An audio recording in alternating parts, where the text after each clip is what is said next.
So far, so good.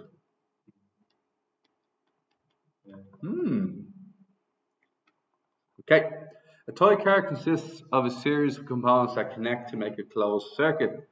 Part of the track makes a vertical circular loop.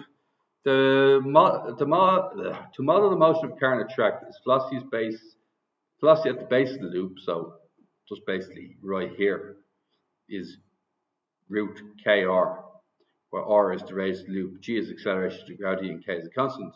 The model ignores the effects of friction. Draw a diagram to show the forces acting on the car. Now you're not going to be pleased with this, alright? Some of you drew some really complicated stuff, which is grand. You got full marks for it. But what you're actually going to see is that there's a lot more room for. There's a lot more basic than that. So what you do is you just draw a rectangle to represent the car, okay? And for argument's sake, the car is here. Would that be all right with you guys? And what's forcing it back towards the center of the circle? The R value going back towards the center of the circle. And what aims directly down? And that's enough for full marks for that diagram, which is worth 5. Okay? Now, most of this is a vertical motion question. Now, what's the rule for a vertical motion question? Conservation of energy.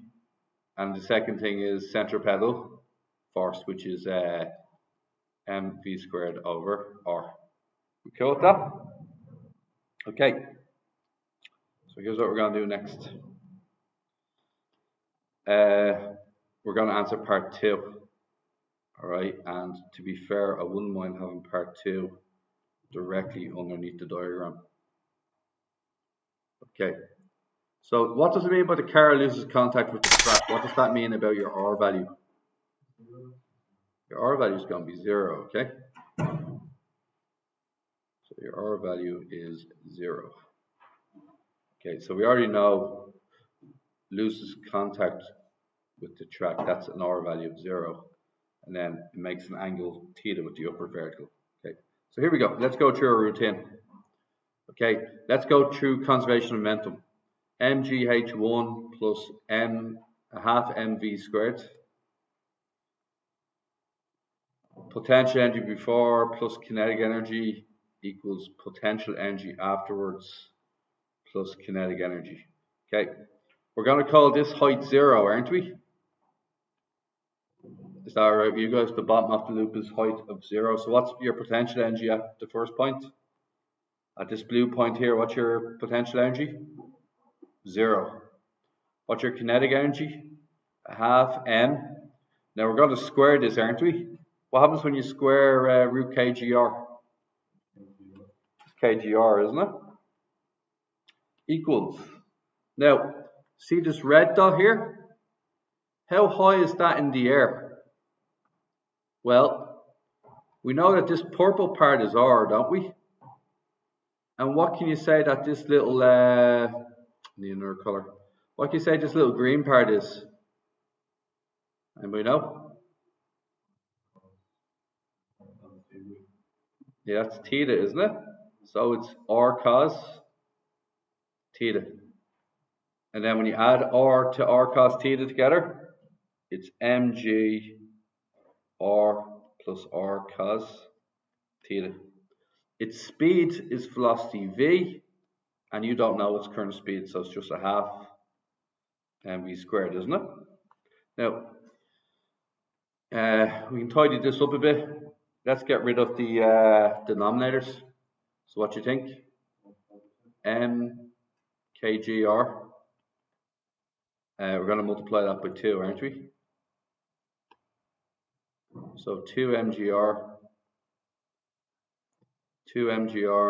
cos theta and mv squared, right? You okay with that? Now we're going to do centripetal acceleration towards the middle. So we can sort of get rid of that for a second. Now, what we're saying here is the following. At this point in time, R is Would you agree that the reaction force R is pushing it towards the center of the circle? That makes sense? So your centripetal force is what's going towards the center of the circle, which we all agree is just R, isn't it? Now, what about mg? What do I have to do to mg? Can anybody tell me? What do I have to do with mg? Have to resolve it parallel and perpendicular, don't I?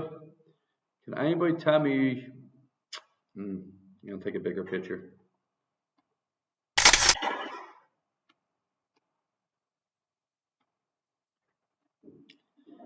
All right. Can anybody tell me what angle this is? What angle this is? Double. Would you agree? A double alternate angles. Great. Now, here's what we're going to do now. That's mg, isn't it? So that makes this mg and mg. Now, which one's going towards the center of the circle? mg cos theta. So it's going to be r plus mg cos theta equals what? mv squared over r. Now, what can we say about r big R? So what can we say about mv squared then?